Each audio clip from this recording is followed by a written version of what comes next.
Hello, everyone, and welcome to today's edition of Horse's Mouth Live, the Extraordinary Advisor Show.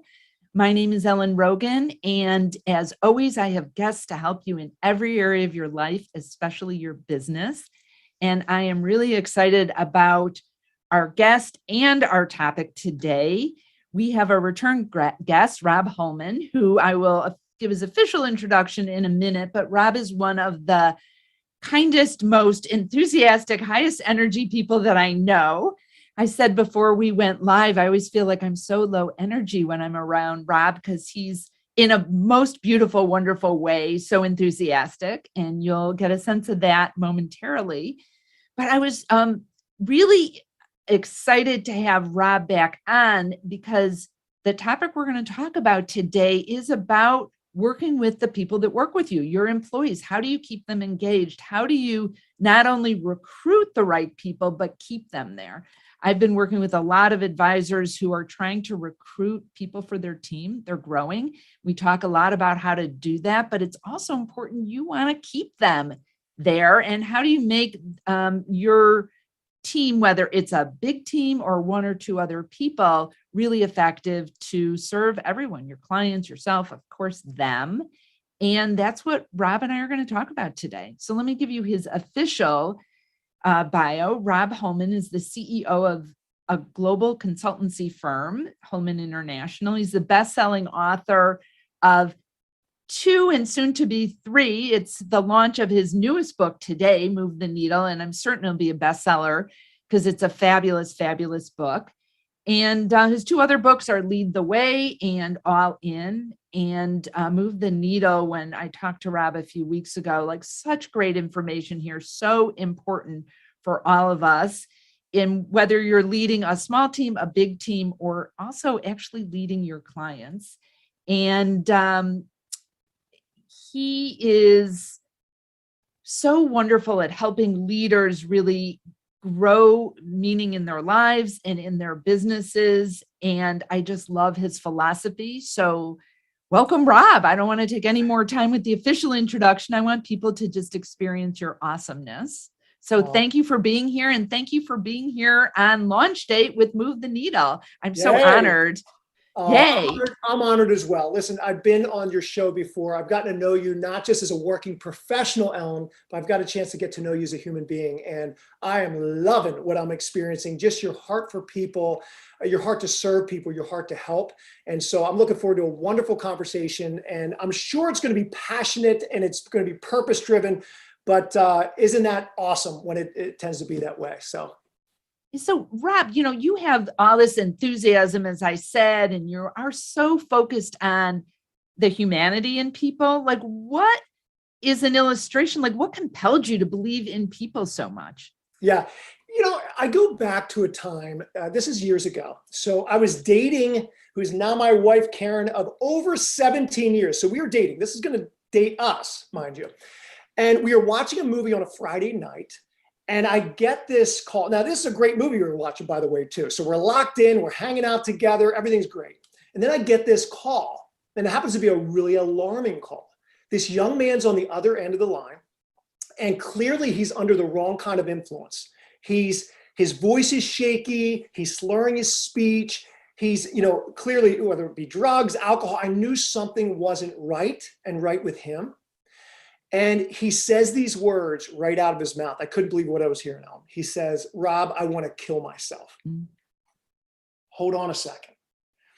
Now, what you might need to know, and your audience might need to know, is just 2 weeks prior to this phone call, I was at a church service that I was a part of a group that would counsel people and pray for people after the teaching. And this young man of approximately 18 years old comes up to me, and he started to share some really deep aspects of his life, areas of struggle, areas of, he was depressed. He had clinical depression. He was turning to drugs and alcohol. The music was becoming a little too loud. So we went into a back room just so I could really hone in on him a little bit more and really listen to understand.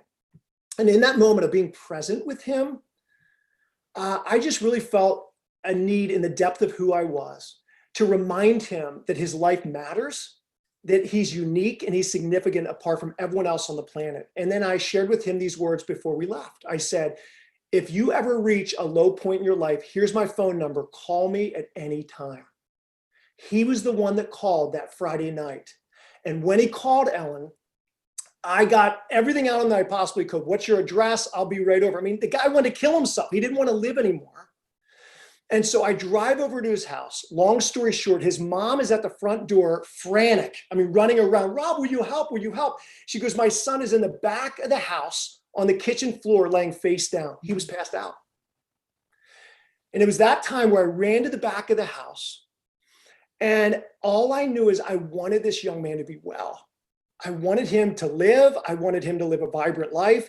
And so what did I do? I felt like I was his dad at that particular time. I barely knew him. I rubbed his back and I cared for him for over about 40 minutes. And I'll tell you, I go back out to meet with his mom because he wasn't getting up off the ground. He was breathing and his vitals were okay. And all of a sudden, unbeknownst to both of us, his mom and myself, a few minutes later, he comes walking back to the front of the house with a renewed sense of purpose. It was completely miraculous. And it showed me in that time and in that moment that when we love ourselves and we love others within our sphere of influence deeply, and we're committed to love them and to learn about them and to be a cheerleader in their life, the best miracles in life come out of that place. So I wanted to share that with you. Hopefully that helps. Yeah, that's an unbelievable story. And I think from hearing that, it seems to lead into this idea of how do we work with not only our clients, but our team to really have that shared human experience. And I think this word experience is being used a lot, the experience economy and how do you give people a great experience that come into your office. But why is employee experience not enough, in your opinion? Yeah, wonderful question. Employee experience is a wonderful thing. It's not wonderful enough. I think that oftentimes it's built into that. And I think specifically in and now coming out of COVID, at least we hope, right, Ellen? At least we hope we're coming out of COVID, is people have coined it the employee experience. For instance, here's what they mean by that in many different regards. Okay, we're going to give our workers and team members more autonomy, more flexibility. We're going to increase vacation time, possibly some financial incentives. All these things with the hope that it's going to build up and motivate the employee, the team member, so they'll perform better. Sounds noble, sounds admirable. Quite frankly, I think it's better than nothing. It works, at least it works to some degree. But I think we can build something even greater, deeper, more significant. It's in addition to those things, why not try to reach into the heart of the worker, the team member themselves, find out what makes them come alive, find out what inspires them, find out what passion areas are in their life, and then serve them in that inside place in their heart and their mind and kind of fan the flame, so to speak, of life and positivity. And I've found when you reach someone more from the inside, now they're going to be compelled to act. They're not going to do things because they ought or they should or they're paid to do it or they even feel like they should. They're doing it from the deepest places of who they are. And there's no pure place than that when you can actually reach people and help them even become more alive by understanding how they're wired, what makes them tick, what makes them come alive, and then spend time with them, encouraging them, serving them in that area or in those areas. Watch out and watch and see what happens. So, Rob, I can imagine there's advisors listening to this that say, oh, yeah, that sounds good, but I don't have time for that. I've got clients I'm supposed to be having a deeper relationship with, or they're going to go to a robo-advisor. I have compliance stuff that I'm dealing with. I have, it's enough to recruit someone and train someone. So what are ways, is this something that just takes tons of time, or what are ways or suggestions that advisors can actually do that and feel authentic versus oh, I heard I'm supposed to care about your well-being going forward and what's really important to you. How is this happening in an authentic way that also doesn't take all of your time and isn't actually being manipulative, oh, I'm supposed to do this, so you'll work harder for me?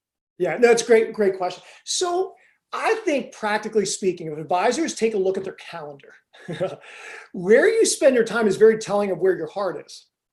Now think about that. So we may need to take a closer look at our calendar.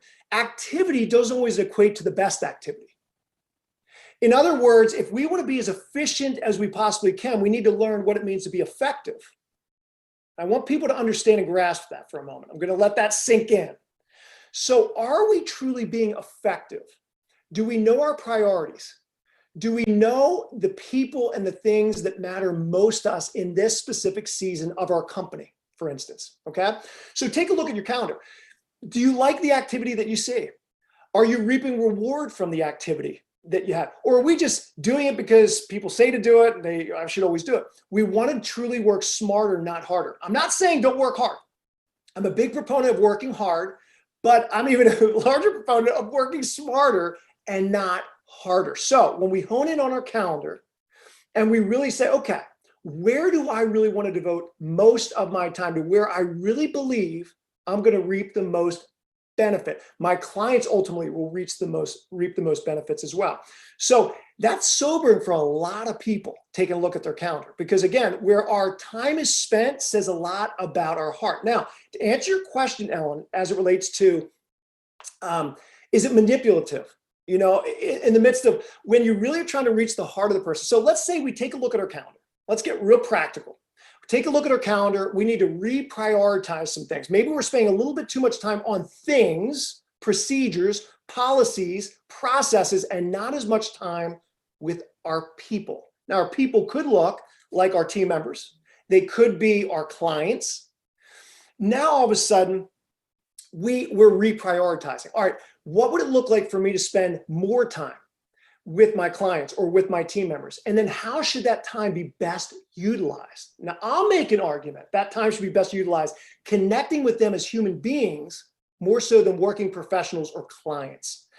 The temptation for all of us is to keep it on the professional level. We might dibble and dabble a little bit in the personal, but then we're like, I don't want to cross the line. And so we'll back way up and keep it professional. The end of the day, when we treat people as human beings first, and we share stories, we ask them questions to be invited into their story and vice versa. Now there's an exchange of humanity that would never, ever be there otherwise. So you're talking about working smarter than harder. It's a willingness, a commitment, and intentionality to spend time with the people that matter most. And in doing so, shed of some other things that we just need to shed of. Okay, it doesn't mean they're not important at all. It just means people are the priority over the things. And then how are we going to spend time when we spend time with the individuals? And I'm going to really emphasize is to say, hey, make sure every time you get together with your client, every time you get together with a team member, that you're getting to know them more as a human being, asking them questions surrounding what makes them come alive. What are they most passionate about? Can you share a story with me that I've never heard of before? And when you connect with them on that level, business just happens. Business just comes about. You can bridge it from the personal into the business, but I'm telling you, it's out of a whole different place, more from the inside. It's working itself out. Yeah, I want to share a comment. I was talking with an advisor that I'm doing some consulting with yesterday, and he is trying to recruit kind of a technical person for his firm. And I asked him, well, this is someone who's going to be leaving another firm because you want someone with experience. Like when you're interviewing people, what is the reason that they would be looking to leave? And he said this shocked him, but over and over, they're kind of working with a jerk. Like it's a human reason that they're leaving. It's not about the money where people think like, oh, if I just made 20% more, once in a while it is if someone's underpaid. But it's really about like, how do you treat people here? And, this concept that you said before, procedures over people, the way he had written his job description was really about procedures and not people. I'm like, you got to add your awesome personality in here. Like, this sounds like an awful place to work from your description. And I know it's not. He's had a long-term employee there. He's a really good human. So I think there is so much focus on procedures. Some of it you have to have for compliance, but I love the switch from only focusing on procedures to really adding in a big amount of people in there. Yeah. So, in terms of like moving the needle in recruiting and retention, because that is, the idea of, yes, there's lots of advisors out there trying to recruit team right now, but it's just like with clients, you don't want to get clients and then have them leave. You also need to make sure they stay. Like, what are some things for people to think about? Yeah. So backing up to like an interview process, this is so valuable, right? Because you want to pick the right person. I mean, think of how much time, if you pick the person that's just not a good fit, how much time, how much money, how much frustration and discouragement it causes for months, some people years. So if we can catch it on the front end, Ellen, I think it is going to be, I mean, it's huge. So some things to consider. One is on the front end, as you are asking questions during the interview, okay? What we tend to do is, are they a right cultural fit and are they competent for the task and job at hand, right? Those are the two areas we like to think.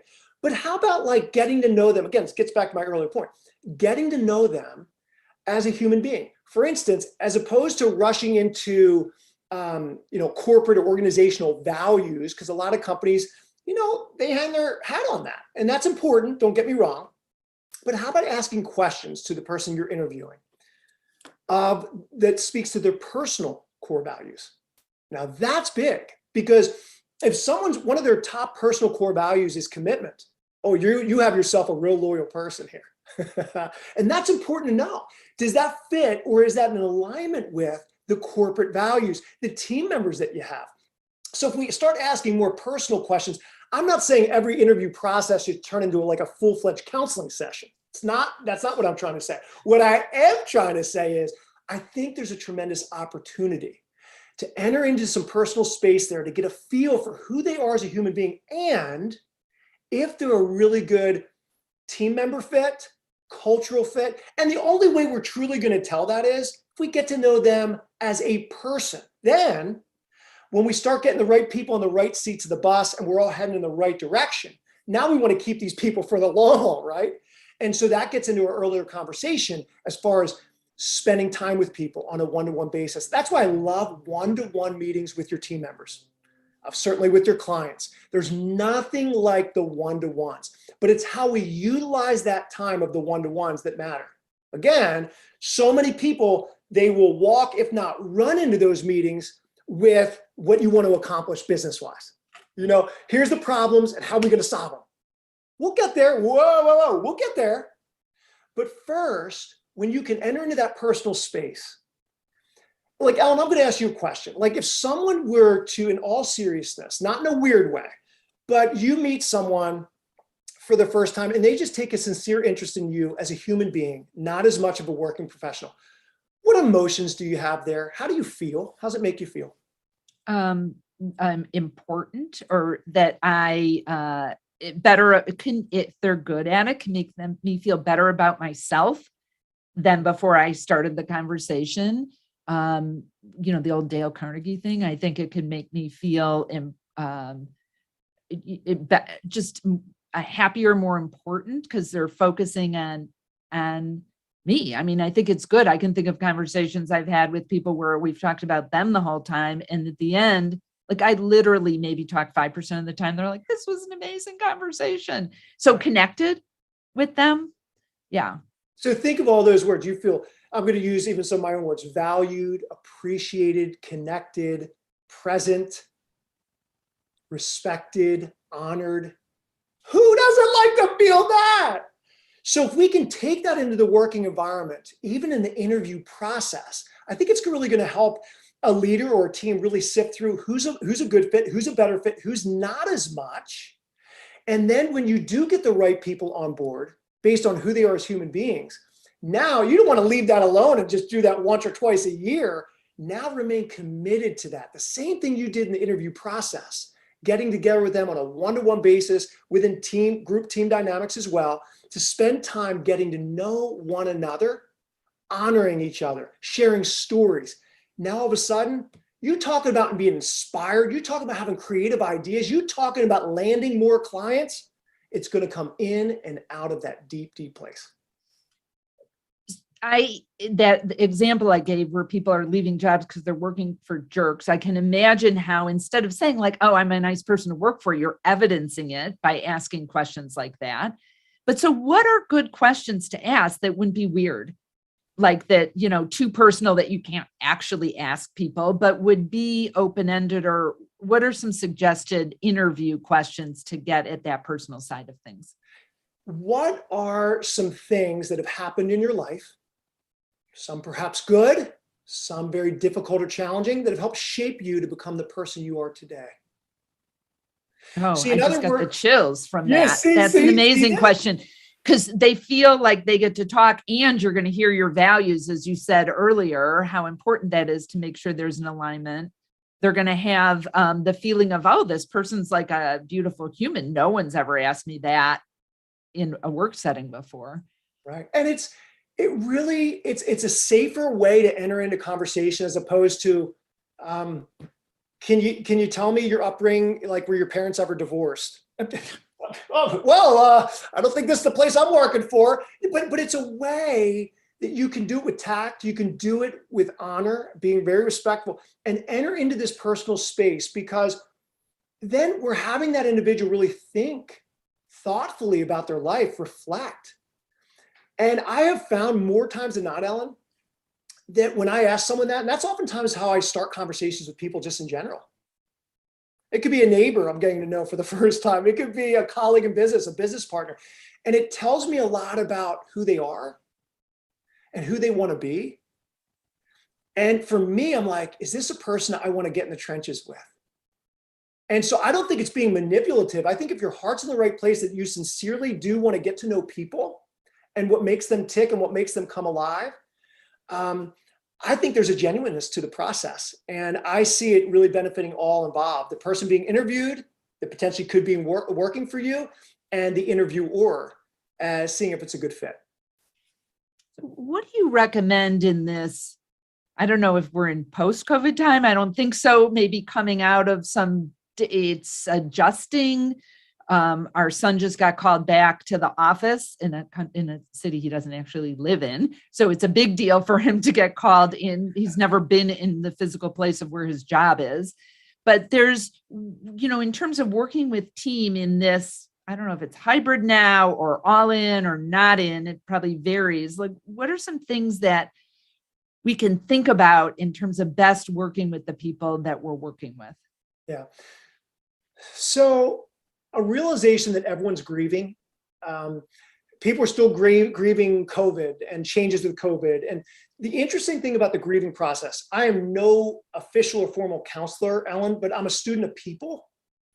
And just through my own experience with people throughout the years, that young man who I shared earlier, as well as so many others throughout, it's told me one thing, that people are often, if not always, grieving something. So whether it's a lost opportunity, a dream that never came to fruition, a financial advisor that lost the client deal, it was a prospective client and they lost it. The temptation for most of us is to just keep going, and put on this, like, I'm going to be all right, and just keep trucking. The reality of it is we're all grieving. Some physical loss, friendships, moves, transitions.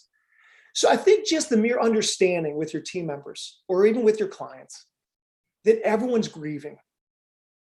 Even take a reflective look at yourself, at perhaps some ways that you have grieved in the last 12 months, ways that you're grieving today.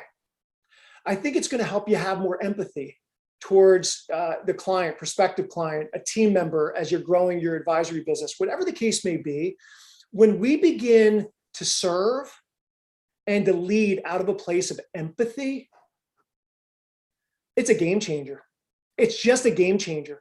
Like we just talked a few minutes ago, Ellen, like when someone actually asks you about yourself and you feeling validated and feel good about a human, valued and respected and honored and all that.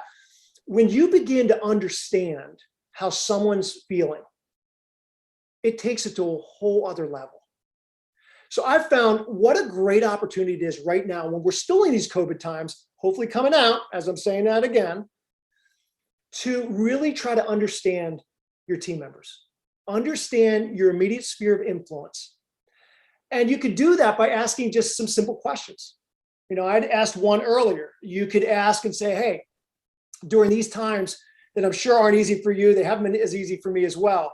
what's one challenge area that I can keep you in mind about, that I can come in your corner, come alongside of you to help perhaps even be a solution for that problem for you, to just serve you in that way? Is there anything there in your life right now? And I've found just by asking that explicit question once in a while, it lets people know you care. And when people know they're cared for, now it's like, I got your back, you got mine, let's climb the mountain together. And there's nothing like it. Yeah, and I'm really glad you brought up this idea of empathy. It is so incredibly important. You know, a lot of the guests that we have on and the work that I do with advisors is around creating really deep connections, and how that's so much more important than it ever was, probably always important. But the industry is changing that if you don't have those deep connections, you're not going to have a business. And there's studies, Google did a study called Project Aristotle, where they found that what creates the most effective teams, they did this study across all their divisions, and it took 2 years to do it. And they didn't know if it was going to be a mix of technical with not technical, all these different things. They found the number one top thing that created the most effective teams was psychological safety. And one of the ways you create that is through empathy. And so it's for any of you out there that I tend to be more technical or like, oh, that's too touchy-feely. If you don't do this, not only will you lose team, but you're going to eventually lose clients. And it's just such a beautiful human skill. I do want to add to this that when someone's sharing things with you, you don't always have to have an answer. And often it's better if you don't. So you don't have to fix their problem. As Rob was saying, just to be asked and listened to and know if there's something you could do is enough. And I think, sometimes as advisors, you're jumping in with solutions when you don't need to, and that's not even the best thing to be offering. So, okay, Rob, one last, in the little bit of time we have left, what is one last point you just want to make sure people hear and know? And I know there's many more that you want to share, but we'll have you back on to do that. So like one last gem. I would say this, Ellen, and you need to know, total joy being with you. I am thoroughly enjoying this conversation, as I always do. So thank you so much. I would say, to come full circle and really take a look at your calendar, whatever you can do to create space for people, create it. In other words, view your team members. You might only have one team member. You might have a full-fledged team of 10 or 15 people. View your team member and team members as your most valuable client. Think about that. Create space. Shed of things you ought not do. And begin now. You can go deeper and more vertical in relationship as opposed to horizontal. Now with this depth of relationship that you've etched into your schedule, you have time. There's an opportunity for that exchange of humanity. And as Ellen said, and I've said, like when there's that exchange of humanity, there's no better feeling like it. And there's not going to be any greater productivity to come from it. So have at it, but create space for people. Love this. Love it so much. And it's such a joy to be with you. Just being in your presence, Rob, raises my energy, and I'm sure it will for people watching and listening to this. Thank you. So where do we send people to get your book, How to Off the Press, Move the Needle? Where should they go? Does it just sound good, Ellen? Hot off the press, it just sounds good. I would say you can go to a couple different places. One is the book website, which is movetheneedlebook.com. And so that has all the information, the trailer in the book, lays out the book, et cetera. If after this interview or during this interview, you are so excited, you're like, I don't want to go to the book website, I just want to order it, Amazon's your best bet. Just Move the Needle by Robb Holman. You'll find it, order it. And I'd love to hear from you on ways that it's encouraged you, inspired you, and even helped you practically moving forward. So thank you. Yeah, beautiful. Go out there and get the Move the Needle book. It's Robb with 2 B's, Holman. And Rob also does a lot of speaking. I didn't mention this. He's a phenomenal speaker. He speaks all, certainly across the country, maybe beyond that. So check him out at his website. And Rob, thank you. So much of a joy to spend time with you. Oh, thank you so much too. And you are a total gift, Ellen. I appreciate just the way that you serve, you model, demonstrate so well for me and so many other people all over the place. So keep doing what you're doing. Thank you. Thank you. And thank you all listening and watching. So grateful to have you here. Again, my name is Ellen Rogin. You can find out more about me at ellenrogin.com. And if you would like to download my free special report on what extraordinary advisors know that others don't, you can go to ellenrogin.com/horse's mouth. And so the question to ponder today is, how are you going to make time in your schedule for important people in your life? Remember, be great and create great every single day.